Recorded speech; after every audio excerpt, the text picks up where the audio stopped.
Hello दोस्तों, मैं नेहा आपका स्वागत करती हूँ आपके अपने चैनल हाई स्टोरी में। कैसे हो आप सब दोस्तों? और आप प्लीज़ घर पे रहिए और सुरक्षित रहिए और अपनी फैमिली का भी ध्यान रखिए और अपना भी ध्यान रखिए दोस्तों। जैसा कि मैंने आपको बताया था, हम एनसीईआरटी की हिस्ट्री की बुक्स को पढ़ेंगे अच्छे से और क्लास वाइज उनका अध्ययन करेंगे। ठीक है दोस्तों। और एक बात और बताई थी कि हम हर वीडियो के लास्ट में आपको एक पढ़ाई से रिलेटेड या आपके जो काम आ सके उससे रिलेटेड एक टिप्स दिया करेंगे। तो प्लीज़ दोस्तों, अगर आप आज की टिप्स मिस नहीं करना चाहते तो वीडियो को लास्ट तक देखिएगा, पूरा देखिएगा दोस्तों। ठीक है दोस्तों, कि मैंने आपको बताया था दोस्तों, हम आज बात करेंगे एनसीईआरटी की बुक की। और तो हम शुरू करते हैं क्लास 6 की एनसीईआरटी की हिस्ट्री की बुक से हम अपना शुभारंभ करेंगे दोस्तों। आज हम पूरी बुक के से हमें क्या जानकारी मिल रही है, क्या क्या हमें पता चल रहा है उसके इंडेक्स से, तो उसके बारे में चर्चा करेंगे दोस्तों कि इस बुक का क्या महत्व है। हमारे एग्ज़ाम वगैरह अगर हम देंगे तो पूरी बुक से हमें क्या क्या जानकारी मिलेगी, इसके बारे में बात होगी दोस्तों।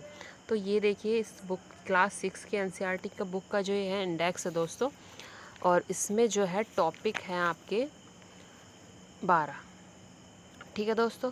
तो 12 टॉपिक में पहला जो आपका चैप्टर है वो है क्या, कब, कहाँ और कैसे। ठीक है दोस्तों। तो पहले चैप्टर से हमें इतिहास को किन किन तरीक़ों से हम जान सकते हैं तथा इतिहास के स्रोतों की जानकारी हमें कैसे मिली, वो लोग कैसे रहते थे, कहाँ रहते थे, क्या उनका खान पान था, और इन सब के बारे में हमें जानकारी मिली है दोस्तों। बात करते हैं चैप्टर 2 की, आरंभिक मानव की खोज।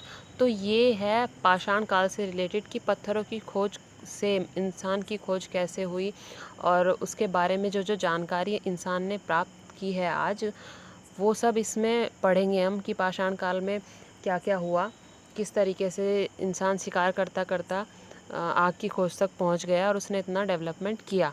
ठीक है दोस्तों। अब बात करते हैं हम चैप्टर 3 की, भोजन संग्रह से उत्पादन तक। ठीक है दोस्तों। तो इंसान ने खान पान में क्या क्या परिवर्तन हुए इस आरंभिक काल में। बिल्कुल अगर हम शुरू से बात करें तो वो शिकार करता था, कच्चा ही खाता था जानवरों को, और धीरे धीरे उसका शिकार करने का तरीका बदला, उसके खाने का तरीका बदला, और जब आग की खोज हो गई तो उसने उनको पका के खाना शुरू किया, और कृषि भी आरंभ हो चुकी थी तो उसके खान पान में भी काफ़ी परिवर्तन आया था दोस्तों। ठीक है दोस्तों। अब बात करते हैं चैप्टर 4 की, आरंभिक नगर। तो इसमें जो है ख़ास चीज़ है कि हम सिंधु सभ्यता, महान सभ्यता जिसको माना गया है, इसके बारे में चर्चा होगी, और कहाँ पर ये बसी, कैसे इनका बसेरा था, कैसे ये नगर थे, कैसा इनका रहन सहन, सब के बारे में बात होगी दोस्तों। ठीक है दोस्तों। अब बात करते हैं चैप्टर 5 की, क्या बताती है हमें किताबें और कब्रें। तो वैदिक काल की इसमें चर्चा होगी, और बुक्स, इन सभी किताबों का अध्ययन, जैसे ऋग्वेद हुए, सारे वेदों के बारे में, और उपनिषद हुए, वेदांत हुए, वेदांग हुए, और महाकाव्य है, ये सब वैदिक काल में ही पढ़े गए हैं, इनकी चर्चा हुई है, इनका रहन सहन वगैरह सब कैसा था उसके बारे में चर्चा होगी। फिर बात आती है दोस्तों राज्य, राजा और एक प्राचीन गणराज्य। तो इसमें बात हुई है 16 महाजनपदों की। 16 महाजनपदों का उदय कैसे हुआ, और धीरे धीरे इनका डेवलपमेंट, इनके आपसी संबंध, कौन इनमें ज़्यादा शक्तिशाली था। ठीक है दोस्तों। तो 16 महाजनपदों की बात होगी, और इसमें थोड़ी चर्चा हम कहें तो बौद्ध धर्म और जैन धर्म की भी होगी, इसी समय में ये थे। ठीक है दोस्तों। और फिर बात हम करेंगे नए प्रश्न, नए विचार। धीरे धीरे इंसान के राजनीति में परिवर्तन आया, और उन्होंने अपना रहन सहन और अपने जो कार्य थे, जीवन शैली थी, अपनी राजनीतिक, सब में परिवर्तन आया, और उन्होंने अपनी सोच को बदलकर धीरे धीरे बाहरी लोगों से संबंध बनाने शुरू किए, व्यापार करना शुरू किया। तो ये सब के बारे में चर्चा होगी दोस्तों। ठीक है। अब बात करते हैं अशोक, एक अनोखा सम्राट जिसने युद्ध का त्याग किया। तो 16 महाजनपदों में एक राज्य, जो प्रमुख जनपद सामने आया वो था मगध। मगध एक महान और शक्तिशाली जिसको कहेंगे हम राज्य था। तो उसमें एक वंश का उदय हुआ, मौर्य वंश। तो मौर्य वंश के महान राजा थे अशोक, उनके बारे में इस पार्ट में बात करेंगे हम दोस्तों, ठीक है। फिर बात करते हैं हम चैप्टर 9, खुशहाल गांव और समृद्ध शहर। तो मौर्योत्तर काल में किस तरह के शहर हुए और कैसे इनके रहन सहन थे और आपसी संबंध इनके बारे में, तो इनके बारे में चर्चा की जाएगी दोस्तों। फिर बात करते हैं हम 10वें चैप्टर की, व्यापारी, राजा और तीर्थयात्री। व्यापार को बढ़ावा कैसे मिला, मौर्योत्तर काल के बाद विदेशियों के साथ जो है हमारे संबंध कैसे थे, क्योंकि मौर्य काल में ही जो थे सिकंदर भारत आ चुके थे और ईरानी और यूनानियों का यहाँ पर आक्रमण होने लगा था और ये वहाँ के लेखक वगैरह भी यहाँ के बारे में लिखते थे। तो उनके साथ हमारे कैसे संबंध थे, उनके राजदूत वगैरह यहाँ पे आते थे, उनके साथ कैसा व्यवहार किया जाता था, इस सब के बारे में बात होगी दोस्तों, ठीक है। और बात करते हैं चैप्टर 11 की। चैप्टर 11, नए साम्राज्य और राज्य। ईसा मसीह के जन्म से पूर्व अगर हम कहें तो ईसा पूर्व माना जाता है और उनके जन्म के बाद के समय को हम ईसवी कहते हैं। तो उसके बाद ये नए साम्राज्य जो आए उनको हमने इस चैप्टर में रखा। जैसे गुप्त काल हुआ तो उसके टाइम की बुक्स वगैरह, व्यापार वगैरह, इनका विस्तार कैसा था, इनका साम्राज्य कितना विशाल था, इसके बारे में बात होगी दोस्तों। अब अंतिम चैप्टर की बात करते हैं, इमारतें, चित्र और किताबें। तो बाहर के राजा यहाँ पर आकर बस गए थे, तो कुषाण काल, सातवाहन राजा, पुष्यभूति वंश, इन सब की बात हुई है। और दक्षिण भारत में भी बुक्स जो है वो उनकी सामने आई, उनको पढ़ा गया है और इनसे काफ़ी हमें हेल्प हुई इतिहास को जानने में। और वहाँ पे जो पेंटिंग्स वगैरह बनी हैं, इमारतें बनी हैं, वो भी काफ़ी हेल्पफुल रही हैं। तो इन सब चीज़ों से दोस्तों हमें इतिहास के बारे में पता चलता है। तो थैंक यू दोस्तों मेरी पूरी बात सुनने के लिए। तो ये था आपका प्राचीन भारत।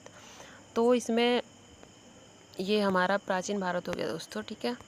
अब दोस्तों थोड़ा सा मैंने प्राचीन भारत के उसमें एक आपको चित्र बना के दिखाया है, उससे समझाऊंगी कि प्राचीन भारत में कौन कौन से चीज़ें किस सीक्वेंस में आई। वो भी इस इंडेक्स को ही प्रदर्शित करेगा, पर आपको इजीली समझ में आ जाएगा कि कौन सी चीज़ किस तरीके से आगे बढ़ी, ठीक है दोस्तों। तो देखिए ये हमने बनाया है प्राचीन भारत के इतिहास की। अगर हम बात करेंगे तो सबसे पहले पाषाण काल के बारे में बात होगी दोस्तों। अगर हम इस बुक के हिसाब से देख लें या नॉर्मल वे में देखें तो इसी सीक्वेंस में चीज़ें चलती है दोस्तों। तो सबसे पहले पाषाण काल आया, उसमें पत्थरों की खोज करते करते इंसान ने इंसान के अवशेषों को ढूंढा और उनके रहन सहन, उनकी हर चीज़ों को डिटेल से उनके बारे में ज्ञात किया, ठीक है दोस्तों। फिर उसके बाद बात होगी सिंधु सभ्यता की।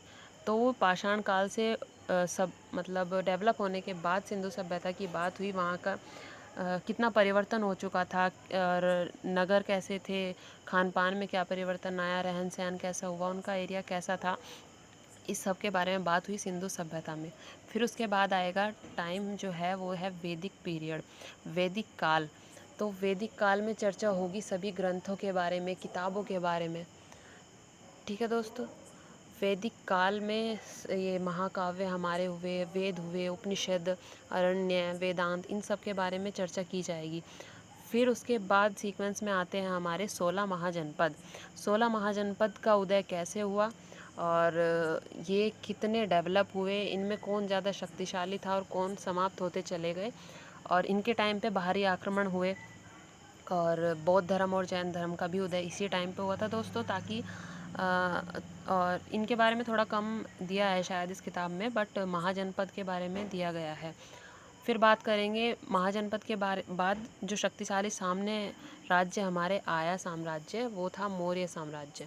मौर्य साम्राज्य के तीनों ही सम्राट जो थे वो महानतम माने जाते हैं, पर उनमें सबसे ज़्यादा सर्वश्रेष्ठ अशोक को माना जाता है। तो अशोक के बारे में चर्चा होगी, उनका जीवन काल, उनके द्वारा बनाए गए अभिलेख वगैरह, इनके बारे में चर्चा होती है दोस्तों। फिर बात होती है मौर्योत्तर काल, अन्य और उनके टाइम पे जो अन्य राज्य हुए और विदेशियों के साथ उनका व्यवहार कैसा था, उनके संपर्क कैसे हुए, व्यापार वगैरह होता था नहीं होता था, और इसके बारे में बात होगी। फिर बात आती है ईसा मसीह का जन्म। तो ईसा मसीह के जन्म को हम जीरो से लेके चलते हैं, उनसे पहले का जो समय रहा उसको हमने माना ईसा पूर्व, ईसा मसीह के जन्म से पूर्व का समय, उसको कह दिया हमने बीसी, बिफोर क्राइस्ट, ठीक है। और फिर उनके बाद का जो है वो है ईस्वी जिसको माना गया हमने। ठीक है दोस्तों, फिर उसके बाद जो महान साम्राज्य सामने आए उनमें था गुप्त काल। ठीक है दोस्तों, गुप्त काल का विस्तार कितना था, उनके महानतम राजाओं के बारे में हमने बात की है दोस्तों। ठीक है दोस्तों, फिर बात हुई है दक्षिण भारत की। दक्षिण भारत में बहुत ही बड़े बड़े साम्राज्य थे, उनके बारे में चर्चा हुई, किताबें, इमारतें, उन सब के बारे में बात हुई है दोस्तों। तो ये है हमारा पूरा प्राचीन भारत का एक सार, हम जिसे कहेंगे दोस्तों। ठीक है दोस्तों, तो ये है पूरा आपका इस किताब का इंडेक्स। आशा करती हूँ आपको समझ में आया होगा दोस्तों। बात करते हैं दोस्तों, जैसे कि मैंने आपको कहा था कि वीडियो के अंत में आपको एक टिप ज़रूर दी जाएगी जिससे आपको हेल्प होगी। तो आज बात करेंगे कि पढ़ाई पे ध्यान कैसे लगाएं। ठीक है दोस्तों, तो आज की टिप ये है कि पढ़ाई पे ध्यान कैसे लगेगा और कैसे हम अच्छे से अच्छा पढ़ पाएंगे, अपना बेस्ट कर पाएंगे। ठीक है दोस्तों, तो दोस्तों जैसा कि हम जानते हैं, हम पढ़ने बैठते हैं पर हमारा ध्यान नहीं लग पाता। बहुत बार ऐसा होता है कि हमारा मन होता है कि हाँ भाई हम पढ़ाई कर रहे हैं, हमें ये चीज़ करनी है, बट हमारा ध्यान कभी टीवी में चला जाता है, कभी फ़ोन चलाने का मन करता है, कभी खेलने का मन करता है।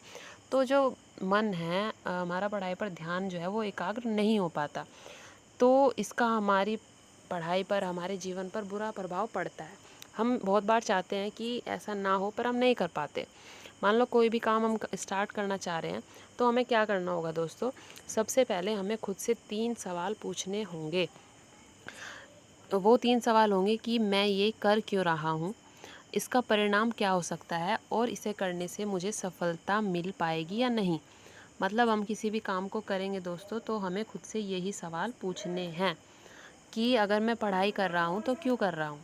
इसका परिणाम क्या होगा? और इसे करने से मुझे सफलता मिलेगी या नहीं मिलेगी? मान लो अगर हम पढ़ाई कर रहे हैं तो हम सफल होंगे, एग्ज़ाम देने जाएंगे, उसमें उसे क्लियर करेंगे और अपना जो लाइफ है उसको सेट करेंगे। और अगर हम ये चीज़ नहीं कर पा रहे हैं, हम पढ़ाई नहीं कर पा रहे हैं, तो हमारी लाइफ पे इसका क्या इफ़ेक्ट पड़ेगा वो तो आप सब भी जानते हैं दोस्तों। तो हमें मान कोई भी काम है, अगर हम कोई बिज़नेस कर रहे हैं, हम पढ़ाई कर रहे हैं, कहीं जाना है, तो उससे रिलेटेड हमें अपने मन को सेट करना होगा कि हमें हाँ ये काम करना है और इसका क्या परिणाम होगा और इसे करने से हमें क्या मिलेगा। तो जब हम खुद से ये सवाल पूछेंगे तो इसके आंसर खुद ही आएंगे कि हाँ मुझे पढ़ाई करनी है क्योंकि मुझे जीवन में आगे बढ़ना है।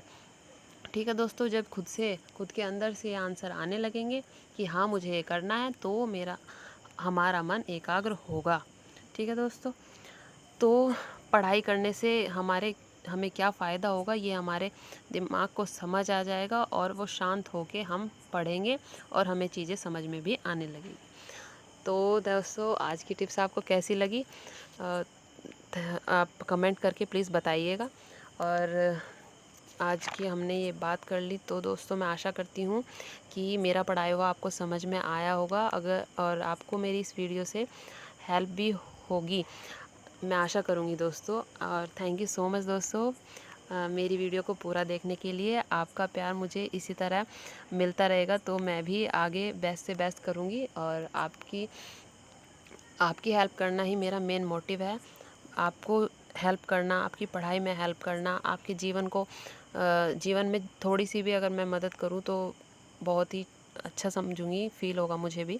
तो दोस्तों अगर मेरी वीडियो आपको पसंद आए तो प्लीज़ लाइक कीजिएगा, और अगर आप मेरी अच्छी अच्छी वीडियो इस तरह देखना चाहते हैं, मुझसे पढ़ना चाहते हैं, तो दोस्तों मेरे चैनल हाई स्टोरी को सब्सक्राइब कीजिएगा। थैंक यू सो मच दोस्तों, थैंक यू सो मच दोस्तों अपना कीमती टाइम मुझे देने के लिए।